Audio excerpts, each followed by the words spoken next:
신종 코로나 바이러스로 중국 우한에 고립된 우리 국민을 철수시키려던 전세기 운항이 미뤄져 탑승 예정자 공항 집결 계획이 전격 취소됐습니다. 이에 따라 오전 10시와 정오에 인천공항에서 전세기가 출발하려던 계획은 연기됐는데 중국의 전세기 입국 허가 지연에 따른 것으로 보입니다. 우한행 전세기 운항 연기에 대해서 외교부는 변경된 일정에 따라 우리 국민이 최대한 조속히 귀국할 수 있도록 중국 정부와 협의하고 있다고 밝혔습니다.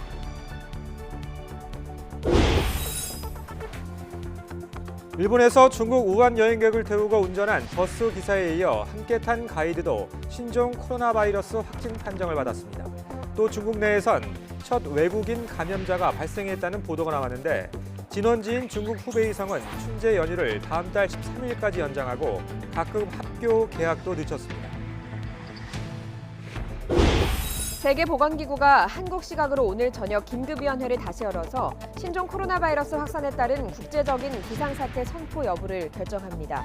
이번 회의는 사람 간 전염 사례 확인에 따른 것으로 비상사태가 선포되면 전염병 발생 국가와의 교역 여행 등 자제 권고가 각국에 전달됩니다.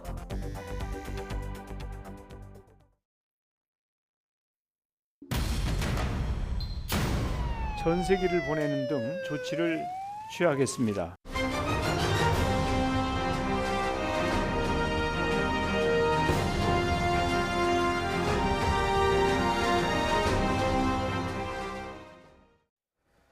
굿모닝 YTN 2부 이어갑니다. 신종 코로나 바이러스가 유행 중인 중국 우한에서 우리 교민이 오늘부터 전세기로 빠져나올 예정이었는데요.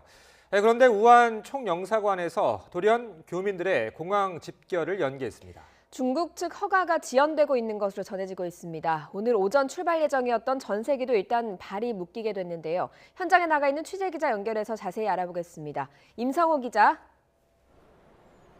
네, 인천국제공항입니다. 자, 일단 중국 우한 현지 상황부터 알아보죠. 우한 총영사관에서 우리 교민들의 공항 집결 시간을 갑자기 늦췄다고요? 네, 그렇습니다. 오늘 새벽에 우한 총영사관이 홈페이지에 긴급 공지를 했습니다. 현지 시각으로 오전 10시 45분, 우리 시각으로는 오전 11시 45분까지 우한 텐허 국제공항으로 집결하기로 한 계획을 일단 취소하겠다고 밝힌 겁니다. 그러면서 교민들에게 아침 일찍 이동하지 말고 현재 있는 곳에서 다음 공지를 기다려달라고만 전달했습니다. 애초 이들은 이륙 시각 5시간 전까지 공항에 도착해서 신종 코로나 바이러스 검역 등의 절차를 밟기로 돼 있었습니다. 현재까지 우한 교민 720명이 전세기로 귀국하겠다고 신청한 것으로 파악됐습니다. 이 중 중국 국적 배우자가 있는 다문화 과정이나 공항으로 이동이 불가능한 120여 명을 뺀 나머지가 의심 증상이 없으면 오늘과 내일 이틀에 걸쳐서 전세기를 타고 귀국할 예정이었습니다. 네, 오전에 출발하기로 했던 전세기 일정은 어떻게 됐습니까? 네, 애초 이곳 인천국제공항에서 오전 10시와 정오에 잇따라 전세기 2대가 우한으로 출발할 예정이었는데 일단 미뤄지게 됐습니다. 첫 비행기를 타고 가려고 아침 8시에 이곳에 모이기로 했던 외교부 신속대응팀 20여 명도 일단 집결을 취소했습니다. 현재 전세기가 언제 출발할 수 있을지는 미정입니다. 외교부 관계자는 출발 시각에 대해서는 구체적인 말은 아끼면서도 오늘 밤 전세기가 출발하는 것으로 중국 정부와 조율 중이라고 설명했습니다. 현재 중국 측이 전세기 입국과 관련해서 어떤 부분을 문제 삼고 있는 것인지는 구체적으로 확인되지는 않았습니다. 외교부는 우리 국민이 최대한 조속히 귀국할 수 있도록 중국 정부 또 유관기관, 항공사와 긴밀하게 협의 중이라고 밝혔습니다. 추가 소식이 들어오는 대로 다시 전해드리겠습니다. 지금까지 인천국제공항에서 YTN 임성호입니다. 독일 연방정부가 중국 후베이성 우한에서 다음 달 1일 자국민을 대피시킬 계획이라고 주간 슈피겔이 29일 보도했습니다. 연방정부는 애초 지난 27일 자국민 대피 계획을 세우고 이르면 29일 군용기를 통해 우한과 후베이성 지역에 거주 중인 자국민 90여 명을 데려올 방침이었지만 일정이 다소 늦춰졌습니다. 영국 정부는 중국 우한에서 귀국하는 자국민을 2주간 격리하기로 했습니다. AFP 통신에 따르면 영국 보건부 장관은 현지 시간 29일 트위터를 통해서 우한에서 돌아오는 사람은 누구나 안전하게 14일간 격리될 것이며 필요한 치료를 받을 것이라고 밝혔습니다. 현재 영국 국민 300여 명이 현지에 있는 것으로 전해지고 있습니다. 시진핑 중국 국가주석이 신종 코로나 바이러스 예방 통제 상황에 대해 엄중하고 복잡하다고 말했습니다. 시 주석은 최근 군대에 신종 코로나 바이러스와 관련한 중요 지시에서 이같이 말했다고 관영 중국 CCTV가 29일 보도했습니다. 군 관련 병원이 환자 치료에 전력을 다하고 과학연구기관은 연구에 전념해 바이러스 차단전에서 승리하는 데 적극적으로 공헌하라고 당부했습니다. 트럼프 미국 대통령은 신종 코로나 바이러스 확산 대응과 관련해서 시진핑 중국 국가주석과 통화를 했다면서 양국 간 긴밀한 협력을 강조했습니다. 트럼프 대통령은 현지 시각 29일 백악관에서 열린 미국, 멕시코, 캐나다 협정 서명식에서 중국을 언급하면서 우리의 관계는 더 좋을 수 없다고 본다며 이같이 밝혔습니다. 신종 코로나 바이러스 감염 환자가 급속히 늘어나면서 중국은 특단의 대책을 속속 내놓고 있습니다. 호텔을 전염병 격리시설로 활용하고 임시병원도 일요일까지 완공하기로 했습니다. 베이징에서 강성욱 특파원이 보도합니다. 중국 남부 구일인에 있는 한 호텔입니다. 여행객들로 넘쳐나야 할 시기지만 지금은 격리시설로 사용되고 있습니다. 신종 코로나 바이러스의 진원지인 우한과 후베이에서 온 여행객들만 따로 모아놓은 겁니다. 感谢桂林市政府对我们的支持和帮助。 보건당국에서 나와 하루 2번씩 열을 재면서 감염 여부를 확인합니다. 신종 코로나 바이러스가 급속히 확산하면서 중국 정부가 내린 특단의 조치입니다. 작은 방으로 나눠진 숙박업소를 격리시설로 쓰기로 한 겁니다. 医护人员会每天给他测体温2次，早晚测体温，然后还有他们常规用药，我们也会提供。 우한시와 후베이성에는 당초 예정보다 2배 늘린 외부 의료진 6천 명이 투입됐습니다. 우한 외곽에 짓고 있는 임시병원도 이번 주 일요일로 앞당겨 완공될 예정입니다. 포화 상태인 우한시의 지역 의료 대응 체계에도 숨통이 트일 전망입니다. 이어 사흘 뒤에는 비슷한 규모의 임시병원이 하나 더 세워집니다. 이곳 수도 베이징에서도 벌써 확진자가 100명이 넘었고 사망자도 나왔습니다. 신종 코로나 바이러스와의 전쟁에서 이기기 위해 중국 정부는 모든 자원을 총동원하고 있습니다. 베이징에서 YTN 강성웅입니다. 중국 광둥성에서 호주인 2명과 파키스탄인 1명이 신종 코로나 바이러스에 감염돼 중국 내 첫 외국인 감염자가 발생했습니다. 파키스탄인은 우한에서 공부하는 유학생으로 21일 광둥성으로 온 뒤 관련 증상이 나타났고 파키스탄 보건당국은 중국 내 자국 유학생 4명이 감염됐다고 밝혀 중국 내 외국인 감염자는 더 늘어날 것으로 보입니다. 신종 코로나 바이러스 감염증의 진원지인 중국 중부 후베이성이 바이러스 확산을 막기 위해서 각종 기업의 춘제 연휴를 2월 13일까지로 연장했습니다. 이에 따라 우한시를 포함한 후베이성의 일반 근로자들은 지난 24일부터 21일간의 연휴를 보내게 됐습니다. 상하이시와 장쑤성, 광둥성, 충칭시 등은 기업들의 연휴를 다음 달 9일까지로 연장했습니다. 중국에선 성남 민심을 자극하지 않기 위해서 물가 잡기에도 총력을 기울이고 있습니다. 바이러스의 발원지인 우한은 봉쇄로 모든 여건이 좋지 않지만 전반적으로는 당국의 통제 속에서 생필품 조달에는 큰 문제가 없는 것으로 전해지고 있습니다. 조승희 기자입니다. 도시 봉쇄 명령이 내려진 우한에선 거리에서 차량을 거의 볼 수가 없습니다. 다만 긴급 이동이 필요한 경우 사전 예약을 통해 무료로 택시를 보내주는 서비스가 가동되고 있습니다. 하지만 요청이 몰리면서 이용이 쉽지는 않습니다. 어느 지역에서는 원활하게 사용할 수도 있고 또 어느 지역에서는 그렇지 않은 걸로 알고 있습니다. 또 우리 교민들 중에서는 그 중국어 소통이 그렇게 쉽지 않아서 사무실에 연락해서 이 택시를 예약하는 것도 쉽지 않다고 보고 있습니다. 병원 상황은 예상대로 열악한 상황입니다.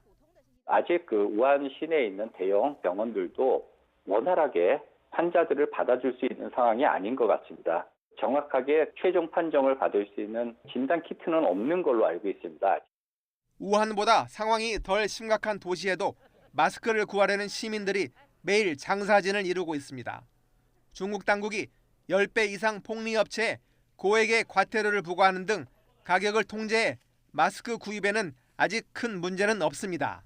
虽然说现在每个人都可以买到，但是说我们今天因为已经是限量，每人供应买5个，就按照一天如果用2个的频率来说的话，就相当于我每天都要过来买口罩。 식료품 역시 통행이 봉쇄된 우한에도 지속적으로 공급하고 있고 상하이 등 다른 도시도 시 당국의 적극적인 가격 관리로 부족하나마 견딜 만한 수준입니다. 供货上就是因为可能这2天物流的问题，就是有那么一点点紧张，但是还好，该来的都会来。就蔬菜上，还会是有一点点就是紧缺嘛。 정부의 부실한 초기 대응으로 신종 코로나가 중국 전역에 퍼졌다는 불만을 사고 있는 중국. 생필품 가격 급등이 가뜩이나 성난 시민들을 자극할 수 있어 중국 당국이 관련 정책에 총력을 기울이는 모습입니다. YTN 조승입니다. 세계 곳곳에서 중국에 간 적이 없는데도 감염된 환자가 일부 발생하자 세계보건기구 WHO가 긴급위원회를 다시 열기로 했습니다. 국제보건 비상사태를 선포할지 주목됩니다. 김상우 기자가 보도합니다. 이번 신종 코로나 바이러스 사태를 둘러싸고 늑장 대응을 해왔다는 비판을 받아온 세계보건기구 WHO가 긴급 기자회견을 가졌습니다. WHO는 신종 코로나가 독일과 일본 등 중국 이외의 국가에서 사람 간 전염이 이루어지고 있다면서 중국의 경우 출국자에 대해서도 검역을 할 것을 권고했습니다. 이어 현 상황에서 볼 때 치사율은 2%쯤으로 사스보다는 낮지만 전파력이 강해 감염이 더 확산할 가능성이 있다고 지적했습니다. This disease is still spreading from person to person through personal contact between individuals. 그러면서 오늘 자문위원으로 구성된 WHO 긴급위원회를 다시 연다고 발표했습니다. WHO 사무총장이 최근 시진핑 중국 국가주석과 만난 뒤 열리는 첫 회의입니다. 주목할 점은 국제적인 비상사태 선포 여부입니다. 위원회에서 권고안을 내면 사무총장이 이를 바탕으로 비상사태 선포 여부를 결정합니다. 선포 여부는 사무총장의 고유 권한입니다. 앞서 WHO는 지난 22일과 23일 이틀에 걸쳐 위원회를 열었지만 아직 국제적인 비상사태로 선포할 단계는 아니라고 판단했습니다. 비상사태 선포는 WHO의 세계보건 규약에 따라 질병이 심각하고 국제적으로 퍼져서 다른 나라의 공중보건에 위험이 된다고 판단될 때 선포합니다. Although the numbers outside China are still relatively small, they hold the potential for a much larger outbreak. WHO는 2009년 신종플루 등 지난 10년 사이 5차례 선포했습니다. 선포되면 해당 지역에 대한 체계적인 조사와 함께 국제적인 의료 대응 체계가 꾸려지고 여행과 교역, 국경 간 이동을 자제하라는 권고가 내려집니다. 그러나 강제력은 없습니다. YTN 김상호입니다. 이런 가운데 중국 내 일부 전문가들이 낙관적인 전망을 내나 눈길을 끌고 있습니다. 앞서 홍콩의 전염병 전문가는 비관적인 분석을 내놨는데요. 김태현 기자가 정리했습니다. 며칠 전까지만 해도 바이러스 전파 속도와 효과적 통제를 걱정하던 중국 전문가들이 태도를 바꿨습니다. 중국 질병예방통제센터 가오푸 주임은 관영 CCTV에 출연해 지금대로라면 가까운 시일 안에 전환점이 올 수 있다고 낙관했습니다. 이어 구체적으로 다음 달 8일인 정월 대보름 전에 상황이 호전될 수 있다고 말했습니다. 所以呢，如果我们按照现在的措施，应该说来，我们能够在近期能看到一个拐点。有人说，正月15可能情况就会好转，正月15之后，您觉得有这么乐观吗？按照我们现在的措施，我本人也是比较乐观的，应该是跟大家评估的甚至我的评估比这个还早。 사스 퇴치의 영웅으로 불리는 중난산 중국 공정원 원사도 앞으로 일주일에서 열흘 사이에 바이러스가 최고조에 달할 것이라고 전망했습니다. 우한 폐렴 예방과 통제를 위한 전문가 팀장이기도 한 중난산 원사는 정점을 지난 이후에는 대규모 감염 증가가 없을 것이라고 말했습니다. 연휴 연장과 개학 연기 등 당국의 대응책과 함께 낙관론이 나오고 있지만 홍콩의 전염병 전문가의 판단은 완전히 다릅니다. 가브리엘 렁 홍콩대 교수는 앞서 바이러스가 확산해 오는 4, 5월에 전 세계적으로 수십만 명이 감염될 수 있다고 전망했습니다. 렁 교수는 잠복기 환자까지 포함하면 감염자가 이미 4만 4천 명에 이른다며 이동 통제와 휴교 등 강력한 대응을 주문했습니다. Inclusive of those who might have been incubating and therefore had not shown any symptoms yet, the number approaches 44,000. 최악의 시나리오와 낙관적 전망이 혼재된 가운데 중국의 총력 대응 결과에 세계의 이목이 쏠리고 있습니다. YTN 김태현입니다. 네, 신종 코로나 관련 소식은 잠시 후 다시 전해드리고 이번엔 출근길 날씨부터 알아보겠습니다. 오늘 서울 등 내륙은 구름이 많고 포근한 날씨가 이어지겠습니다. 강원과 제주 산간 지역에는 최고 10cm의 많은 눈이 더 쏟아지겠습니다. 자세한 날씨 알아보죠. 권혜인 캐스터. 네, 야외 스튜디오에 나와 있습니다. 네, 오늘도 크게 춥진 않다고요. 네, 연일 겨울답지 않은 추위 없는 날씨가 이어지고 있습니다. 오늘도 추위 걱정 놓고 나오셔도 좋겠습니다. 우선 현재 서울 기온이 영상 1.7도로 예년 기온을 8도가량 웃돌고 있습니다. 한낮에는 기온이 영상 9도까지 오르면서 3월 중순처럼 포근한 봄 날씨가 이어지겠습니다. 현재 전국이 구름 많은 가운데 동해안과 남해안 또 제주에는 비나 눈이 내리고 있습니다. 특히 제주 산간에는 대설경보가, 강원 산간 지역에는 대설주의보가 내려졌습니다.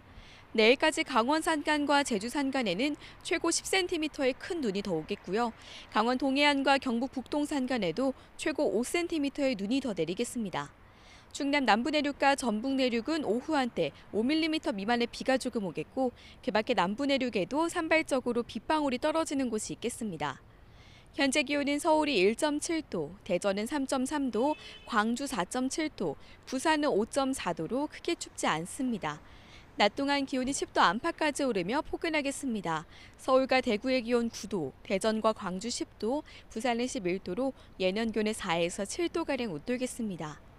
이번 주말부터는 다시 기온이 영하권으로 내려가겠고요. 특히 다음 주 후반에는 서울 아침 기온이 영하 8도에서 영하 9도 선까지 뚝 떨어지겠습니다. 현재 전국의 미세먼지 농도 보통에서 좋음 수준 보이고 있습니다. 하지만 오후부터는 중국발 스모그가 유입되면서 충남과 전북 지역을 중심으로 미세먼지 농도가 높아질 것으로 우려됩니다. 지금까지 상암동 야외 스튜디오에서 YTN 권혜인입니다. 신종 코로나 사태로 국내 항공업계도 비상이 걸렸습니다. 우한 직항 노선뿐만 아니라 중국 주요 관광지 노선도 잇따라 운항을 잠정 중단하면서 사실상 중국 하늘길이 막혔습니다. 김현우 기자의 보도입니다.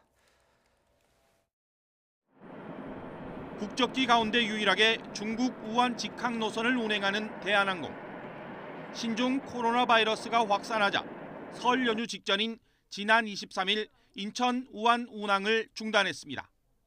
하지만 사망자가 100명을 훌쩍 넘고 전 세계로 확산하면서 운항 중단 기간 연장과 중단 지역 확대를 검토하고 있습니다.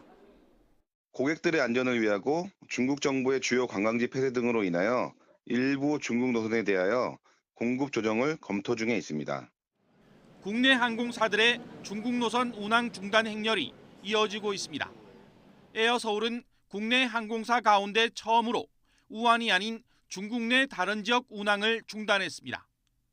아시아나도 다음 달부터 중국 9일인 노선과 하이커우 노선 중단에 들어가고 나머지 저비용 항공사들도 중국 내 주요 관광지 노선에 대해 운항 중단을 결정했습니다.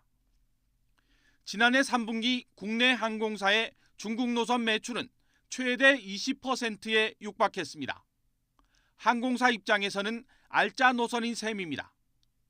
특히 지난해 일본의 수출 규제로 촉발된 보이콧 재팬의 영향으로 일본 여객은 12% 가까이 줄었고 노선 조정의 영향 등으로 중국 여객은 14% 이상 증가했습니다.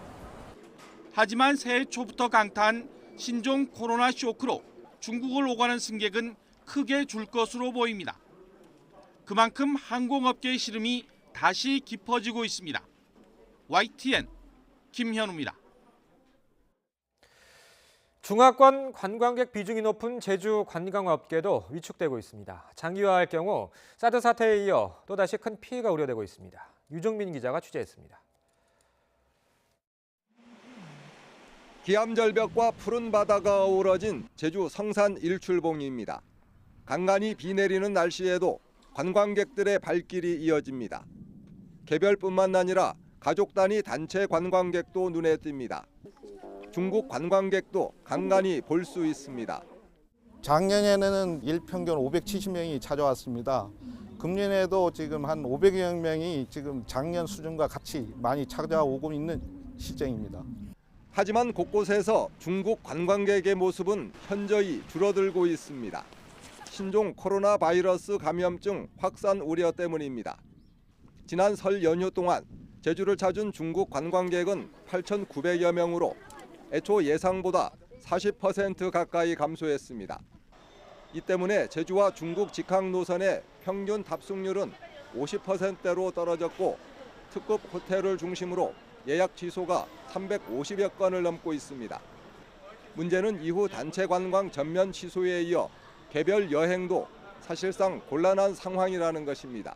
한한령 해제에 따른 기대 심리가 굉장히 있었습니다만 사태가 장기화될 경우에 도내 여행업계라든지 관련돼 있는 관광 사업체들이 굉장히 심각한 타격을 받을 것으로 예상이 되고 있습니다. 현재까지 제주에는 신종 코로나 바이러스 확진 환자가 발생하지 않은 상태.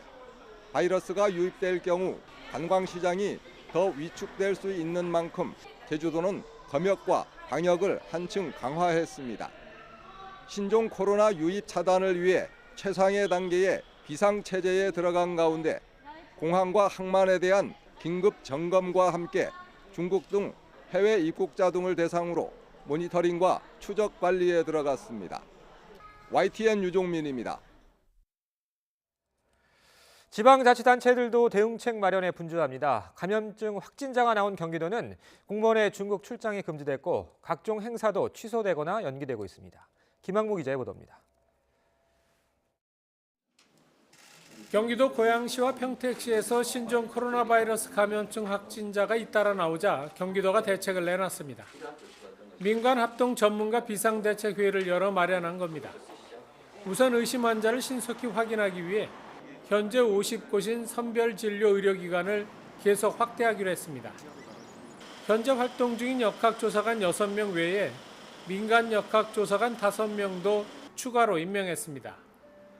모든 의료기관에는 선별진료소 위치와 전화번호 등을 기재한 안내문을 부착하고 아파트 단지나 공공기관 등에도 예방수칙을 홍보합니다. 대중교통 종사자와 이용자에 대한 대책도 있습니다. 이번 사태가 끝날 때까지 버스나 택시 운수 종사자는 마스크와 장갑을 의무적으로 착용해야 합니다. 버스 택시 업체에는 하루 한 번 이상 소독하도록 명령을 내리고 승객용 손 세정제를 차량에 상시 비치하도록 했습니다. 또 공공 영역에서는 우리가 가지고 있는 자원들을 아끼지 말고 최대한 신속하게 투입해서 조기에 확산을 방지할 수 있도록 노력을 해야 될 것 같습니다. 경기도는 이와 함께 확진 환자가 발생한 고양시와 평택시에는 방역대책비로 3억 원씩 긴급 투입하기로 했습니다. 방역용품과 손세정제, 위생용품 구매를 위한 겁니다. 지자체와 기업체의 중국 출장도 대부분 금지했고 이달 말과 2월 초에 예정했던 각급 지자체 행사 등도 속속 취소되거나 연기하고 있습니다. YTN 김학무입니다. 국회 보건복지위원회는 오늘 오전 10시 전체 회의에 김강리 보건복지부 차관을 불러 긴급 현안 보고를 받고 발병 현황과 정부의 조치, 확산 방지 대책 등을 물을 계획입니다. 자유한국당 소속 김세연 복지위원장은 정부의 행정 자원이 충분히 투입되도록 초기 대응할 시간을 줬다면서 국민의 우려와 불안을 해소할 수 있도록 상세히 점검하는 차원이라고 설명했습니다.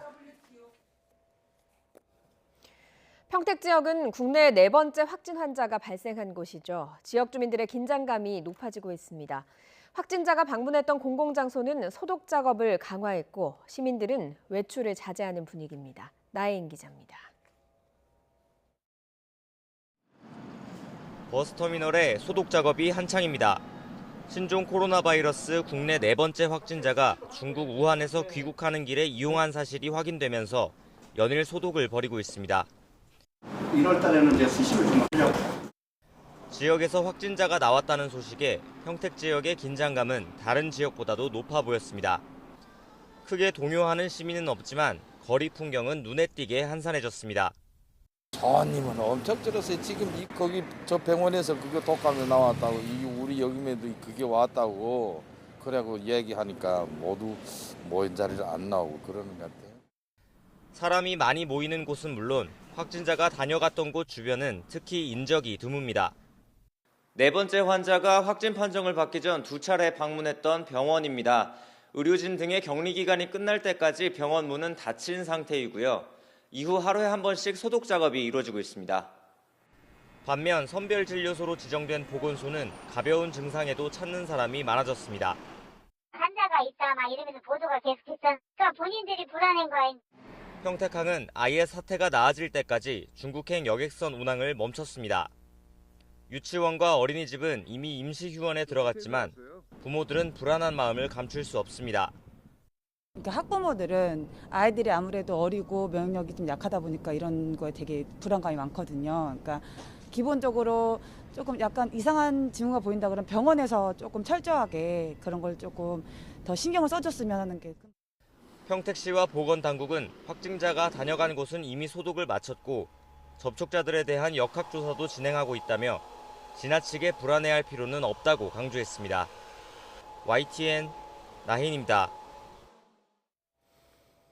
이번 바이러스의 발병국인 중국에 대한 무차별적인 혐오도 드러나고 있습니다. 묻지도 않고 중국 관광객의 출입을 금지하는 식당까지 생겼는데요. 불안하긴 하지만 차분하고 성숙한 대응이 필요하다는 지적입니다. 신준명 기자입니다. 인터넷 커뮤니티에서 퍼지고 있는 노 차이나 포스터입니다. 신종 코로나 바이러스 공포가 커지면서 발병지인 중국 자체를 무조건 거부하는 정서가 반영됐습니다. 청와대 국민청원 게시판엔 중국인 입국 금지 요청까지 올라와 50만 명이 넘는 동의를 얻었습니다. 입국 과정 등도 따지지 않는 막연한 거부감은 평소 중국 관광객이 많이 찾는 서울 강남 일대 성형외과까지 덮쳤습니다. 무증상 전염 가능성에 대한 우려가 불안을 더욱 키우고 있습니다. 와도 언제로 안 오면 좋은데 와도 참 그러게요. 요즘엔 여기 식당 돌아다니고 가서 발병하면 여기 다 좀. 아예 중국인 출입금지 안내문을 내건 식당도 있습니다. 하지만 시민들의 비판이 잇따르자 결국 스스로 안내문을 철거했습니다. 중국인들 와가지고 혹시 모르잖아요. 이 질병이라는 건 모르는 거예요, 왜? 최근 인기를 끌었던 마라탕 가게는 중국산 식재료가 바이러스를 옮긴다는 근거 없는 괴담이 퍼지면서 손님이 부쩍 줄었습니다.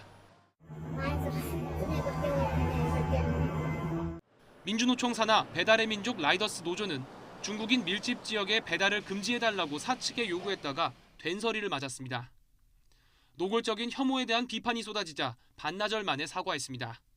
중국인들 많이 사는 지역으로 했으면 좋겠다라고 보낸 거고 표현에 있어서 부적절했다고 인정한 거죠, 저희가. 전문가들은 신종 코로나에 대한 공포와 함께 중국 정부의 미흡한 대처에 대한 불만이 혐오 정서로 이어지고 있다고 지적했습니다. 하지만 이런 때일수록 역지사지의 자세가 필요하다고 강조했습니다. 공포에 빠져서 아주 손쉬운 해결책만을 한다면 당장이야 좀 안심을 할 수 있을지 모르겠지만 결국은 우리들한테 똑같은 칼날이 향할 수 있다. 지금 가장 필요한 건 당국의 철저한 검역 체계와 이를 뒷받침하는 성숙한 시민 의식이라는 지적입니다. YTN 신준명입니다. 중국인의 입국을 금지해달라는 국민청원에 대해서 청와대가 다음 주쯤 공식 답변에 나설 것으로 보입니다. 청와대는 이번 주 중에 답변 내용을 정리한 뒤 늦어도 다음 주에는 공식 답변을 발표할 것으로 알려졌습니다. 신종 코로나 바이러스와 관련한 용어들도 쏟아져 나오고 있죠. 혼란을 줄이고 올바로 대응하기 위해선 관련 용어를 정확히 알 필요가 있겠습니다. 이영원 기자가 정리했습니다. 신종 코로나 바이러스 감염이 확인되면 확진 환자로 분류됩니다. 감염이 의심되면 의사 환자가 되는데 중국 후베이성을 다녀오거나 확진 환자와 밀접하게 접촉한 뒤 14일 안에 37.5도 이상의 발열이나 기침 등 호흡기 증상이 나타나는 경우입니다. 중국을 다녀온 뒤 14일 안에 폐렴이 나타나면 조사 대상 유증상자로 분류돼 국가 지정 입원 치료 병상에 격리됩니다. 어느 경우든 모두 신고 대상입니다. 질병관리본부 콜센터 1339번이나 동네 보건소에 신고하면 안내를 받을 수 있습니다. 이 안내 과정을 꼭 거친 뒤 선별 진료소로 가야 혹시 있을지 모를 2차 감염을 막을 수 있습니다. 선별 진료소는 응급실 외부나 의료기관과 분리된 별도의 진료시설로 보건복지부와 질병관리본부 홈페이지에서 확인할 수 있습니다. 신종 코로나 바이러스는 공기가 아닌 비말 감염으로 전파되는 것으로 파악됩니다. 환자의 침이나 콧물 같은 체액이 기침 등으로 튀어 감염되는 만큼 마스크 착용이 필수입니다. 입과 코를 모두 막을 수 있을 만큼 마스크를 올려 쓰고 재사용하지 않도록 주의해야 합니다. 철저한 손 씻기와 기침 예절 준수도 중요합니다. 전문가들은 특히 흐르는 물에 30초 이상 깨끗하게 손 씻는 생활 습관이 필요하다고 지적합니다. YTN 이영훈입니다.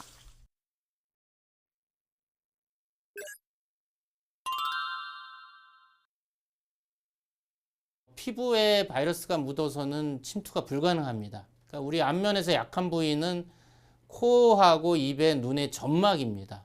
그 점막에 이 바이러스가 묻으면 거기를 통해서 침투하기 때문에 점막을 통해서 우리가 충분히 감염이 가능합니다. 중국 지역에서 지금 오가는 항공편은 여전히 오고 가고 있습니다. 지금 세 번째, 네 번째 환자분처럼 열하고 기침 증상이 있는데 호흡기 증상이 있는데 돌아다녀서 본인도 위험에 빠지고 가족도 위험에 빠지고 나가서 국가적으로 위험에 빠질 수가 있기 때문에 국민 개개인이 중국 다녀와서 14일 이내에 열과 호흡기 증상이 있으면 집에 가만히 격리된 채로 있으시면서 1339로 신고해서 합당한 조치를 받는 것이 굉장히 중요합니다.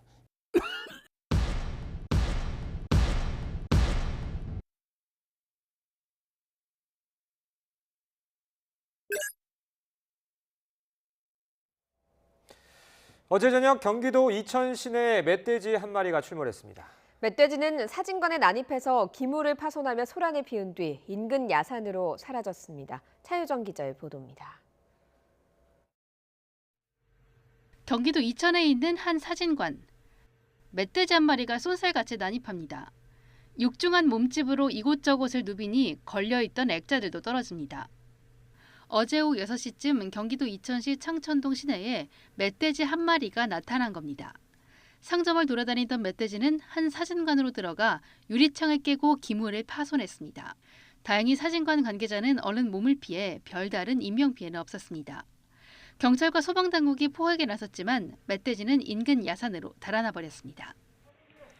주민들이 코와 입을 가리고 계단을 빠져나옵니다. 어제 저녁 8시쯤 서울 용산구 다세대 주택 1층에서 불이 났습니다. 다친 사람은 없었지만 소방서 추산 480만 원의 피해가 났습니다. 어제 저녁 7시쯤에는 울산시 북구 호계동에 있는 주상복합건물 4층 가정집에서 불이 났습니다. 집에 있던 두 사람이 대피해 다친 사람은 없었습니다. 어제 오후 서울 마포구 상가 건물 옥상에서는 담배꽁초 부주의가 원인으로 추정되는 불이 났습니다. 경찰은 누가 담배꽁초를 버렸는지 등 정확한 화재 경위를 조사하고 있습니다. YTN 차유정입니다. 청와대 선거 개입 의혹 등을 수사하는 검찰이 송철호 울산시장과 황운하 전 울산경찰청장 등 13명을 무더기로 재판에 넘겼습니다. 백원우 박형철 전 비서관과 한병도 전 정무수석 등 전직 청와대 인사들도 포함됐습니다. 홍성욱 기자가 보도합니다. 검찰이 다음 주 중간 간부 인사를 앞두고 청와대 하명 수사와 선거 개입 의혹 사건의 주요 피의자 13명을 무더기로 기소했습니다. 주요 혐의는 공직선거법 위반입니다. 송 시장은 지난 2018년 지방선거 과정에서 경찰에 김기현 당시 울산시장 관련 수사를 청탁하고 청와대 인사들과 만나 야당 후보 공약 좌초 방안을 논의한 혐의 등을 받고 있습니다. 송병기 전 부시장은 송 시장의 상대 후보였던 김기현 당시 울산시장 측근 관련 첩보를 청와대에 전달한 혐의입니다. 백원우, 박형철 두 전직 청와대 비서관은 송병기 전 부시장의 제보를 받아 경찰에 첩보를 하달한 혐의로 기소됐고, 황운하 전 울산경찰청장은 이런 첩보 내용을 토대로 강제 수사를 진행해 선거에 영향을 미친 혐의를 받습니다. 한병도 전 청와대 정무수석은 송철호 시장의 당내 경선 경쟁자였던 임동호 전 더불어민주당 최고위원에게 공기업 사장직을 제공하겠다며 출마 포기를 권유한 혐의가 적용됐습니다. 검찰은 첩보를 처음 작성하거나 송 시장 측 공약 설계 등을 논의한 전직 청와대 행정관들과 송 시장 측의 내부 자료를 유출한 현직 울산 공무원 5명도 기소했습니다. 이와 별도로 백원우 전 민정비서관과 박형철 전 반부패 비서관은 서울 동부지검에서 수사 중인 유재수 감찰무마 의혹과 관련해서도 조국 전 법무부 장관의 직권남용 공범 혐의로 재판에 넘겨졌습니다. YTN 홍소욱입니다. 이번 수사와 관련해 어제 이광철 민정비서관이 검찰에 나와 9시간가량 조사를 받았습니다. 오늘은 임종석 전 대통령 비서실장도 소환 조사할 방침인데 기소 여부는 4월 총선 이후에나 결정될 것으로 보입니다. 이경국 기자의 보도입니다. 청와대 하명 수사 혐의를 받는 이광철 청와대 민정비서관이 검찰에 소환돼 9시간 동안 조사를 받고 귀가했습니다. 이 비서관은 성실하게 조사에 임했다고 말한 뒤 검찰 청사를 빠져나갔습니다. 전직 청와대 인사들이 무더기로 기소된 데에 대한 질문에는 한숨도 내쉬었습니다. 성실하고 차분하게 그리고 절제되게 조사에 임했습니다. 네. 청와대 관련 인물들 기소된 거에 대해서 어떻게 생각하시는지 한 말씀만 부탁드릴게요. 네.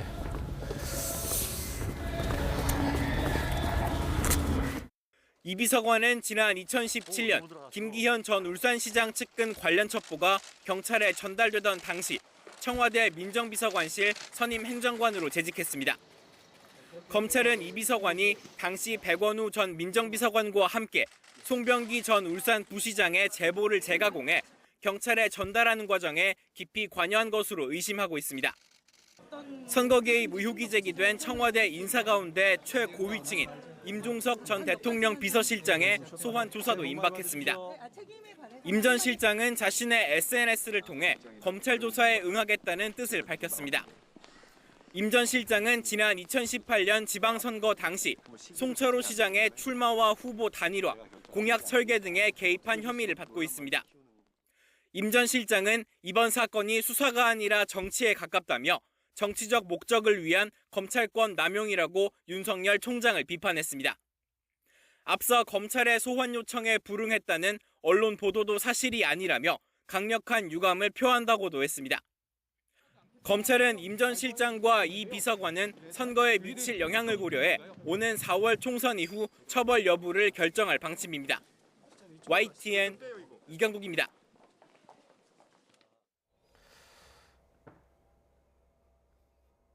국가인권위원회가 지난해 10월 조국 전 법무부 장관의 부인 정경심 교수가 수사를 받는 도중 인권을 침해당했다는 A씨의 진정을 접수해 정 교수에게 조사 동의 여부를 확인하고 있습니다. 그러나 정 교수가 석 달이 넘도록 의사를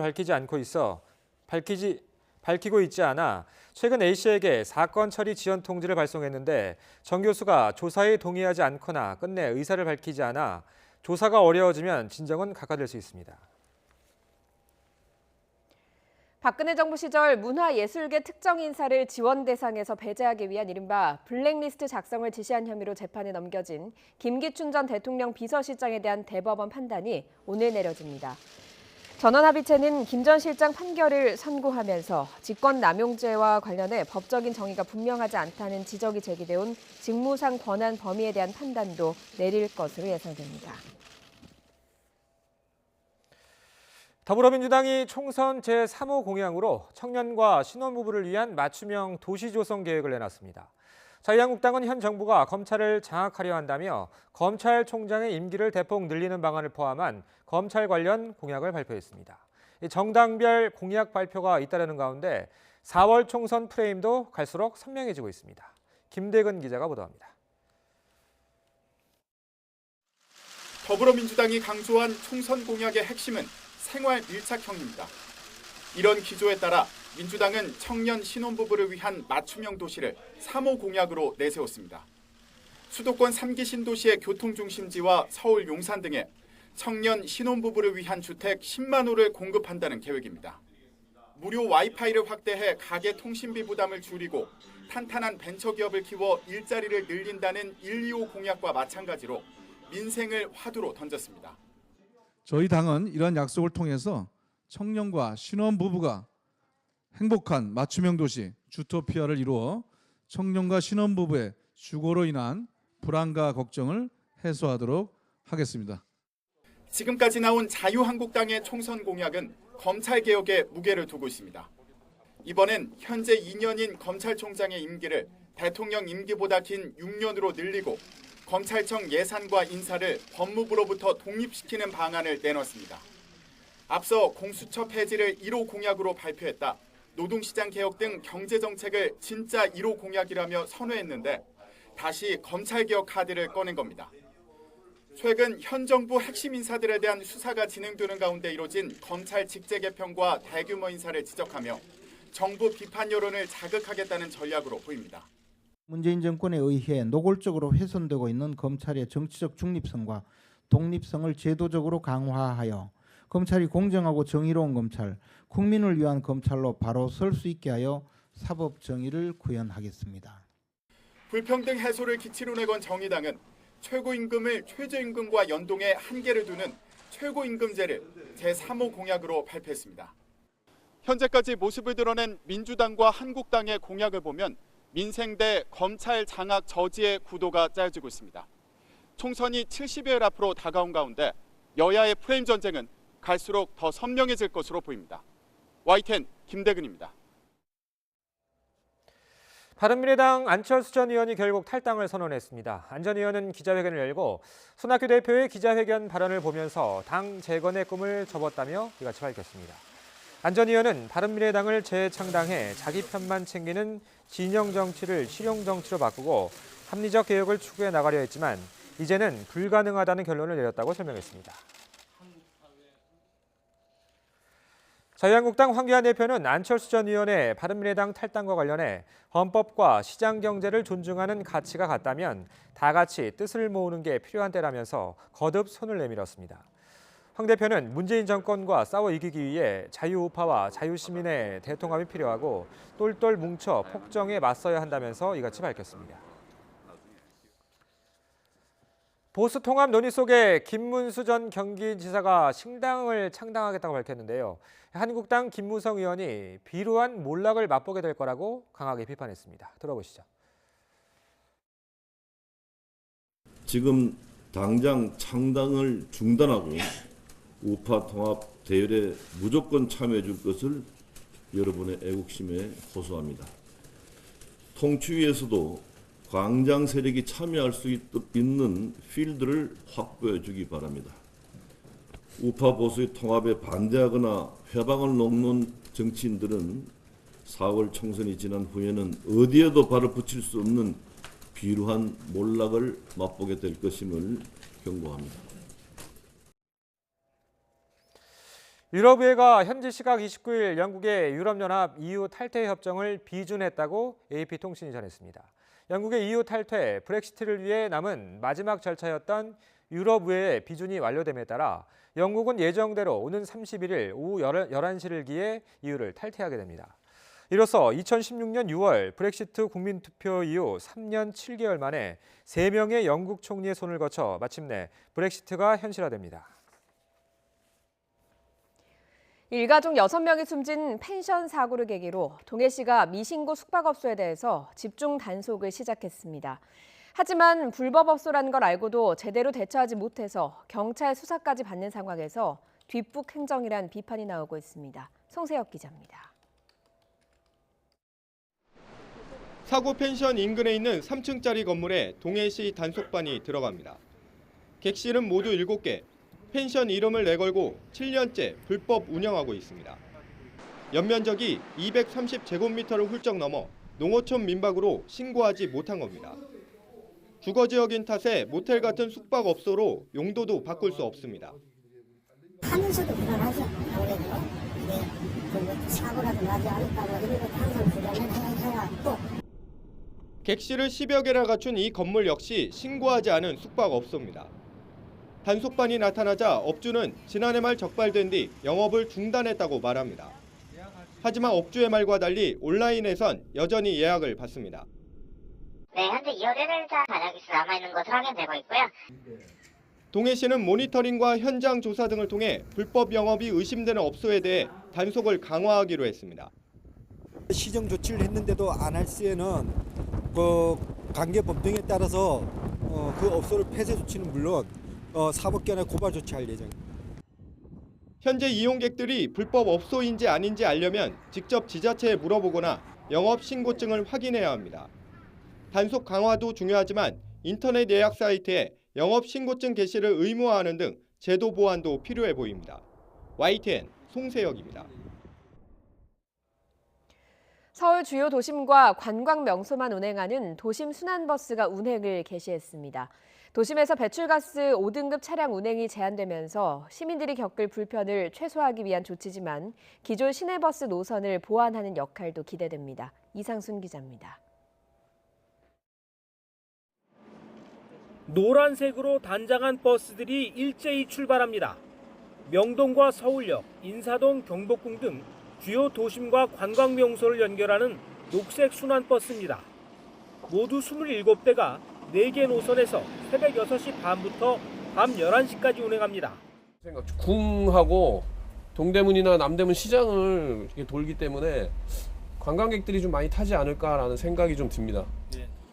하지만 기존 시내버스의 절반 요금 600원으로 도심을 누비기 때문에 일반 승객도 적지 않을 전망입니다. 01번 도심 외부 순환선은 서울역에서 독립문을 거쳐 을지로를, 02번 남산 순환선은 충무로를 중심으로 남산타워를 왕복하고 03번 도심 내부 순환선과 04번 남산 연계선은 시청과 인사동, 종로이가 동대문 등을 순환합니다. 기존의 그 교통카드 그 데이터라든가 아니면 택시 데이터 또 다른 이 데이터, 이동 데이터를 저희가 분석을 해서 노선을 그렸기 때문에 이용객은 많이 있을 거로 저는 생각하고 있습니다. 앞으로는 같은 번호의 순환버스를 30분 안에 다시 타면 4번까지는 추가 요금이 없게 됩니다. 이에 따라 버스편이 적었던 중구와 종로에선 시내버스 노선을 보완하는 효과도 기대됩니다. 녹색 순환버스는 지금은 천연가스로 운행하지만 오는 5월에는 모두 전기버스로 대체될 예정입니다. 서울시는 그동안은 예산 문제로 순환버스 운행이 어려웠지만 녹색교통지역 운행 제한 과태료로 적자를 메꾸면서 운행이 가능해졌다고 밝혔습니다. YTN 이상순입니다. 1월 27일 국제 홀로코스트 희생자 추모의 날을 기념해서 서울 역사박물관이 주한 이스라엘 대사관과 함께 아우슈비츠 앨범 전시회를 3월 22일까지 엽니다. 전시회는 아우슈비츠 앨범은 1944년 5월 폴란드 아우슈비츠 비르케나우 강제 수용소로 추방된 유대인들의 이송과 도착, 선별 그리고 죽음에 이르는 과정이 담긴 세계 유일의 시각 자료입니다. 봉준호 감독의 영화 기생충이 프랑스의 오스카로 불리는 세자르상의 외국어 영화상 후보에 올랐습니다. 봉준호의 기생충은 쿠엔틴 타란티노의 원스 어폰 어 타임 인 할리우드, 토드 필립스의 조커 등 다른 6개 작품과 함께 외국어 영화상 후보작에 지명됐습니다. 네, 오늘 아침 남해안과 동해안에 비가 내리고 있습니다. 제주 산간에는 대설경보가, 강원 산간에는 대설주의보가 내려진 가운데 많은 눈도 내리고 있는데요. 산간 지역에는 내일 새벽까지 최고 10cm의 눈이 더 오겠고요. 강원 동해안에도 최고 5cm의 눈이 오겠습니다. 교통안전에 주의하셔야겠고요. 충남과 전북 내륙에도 오늘 5mm 미만의 비가 조금 내리겠습니다. 오늘도 날이 포근합니다. 현재 서울의 기온 영상 1.4도를 보이고 있는데요. 다음 주부터는 기온이 크게 내려가면서 영하 10도 안팎의 강추위가 찾아오겠습니다. 오늘 서울 등 중부지방은 구름만 많겠고요. 충남과 전북은 오후부터 국외 미세먼지가 유입되면서 공기가 탁해지겠습니다. 현재 기온 살펴보겠습니다. 서울 1.4도, 대구 3.5도, 울산 4.8도로 대부분 영상권을 보이고 있는데요. 낮 기온은 10도 안팎까지 오르겠습니다. 서울과 대구 9도, 광주 10도, 부산은 11도까지 오르겠습니다. 주말에 이어서 다음 주에도 눈비 소식 없이 대체로 맑은 날씨가 이어지겠습니다. 날씨 정보였습니다. 목요일 굿모닝 화이트는 여기서 마치겠습니다. 내일 아침도 부지런히 준비하겠습니다. 고맙습니다.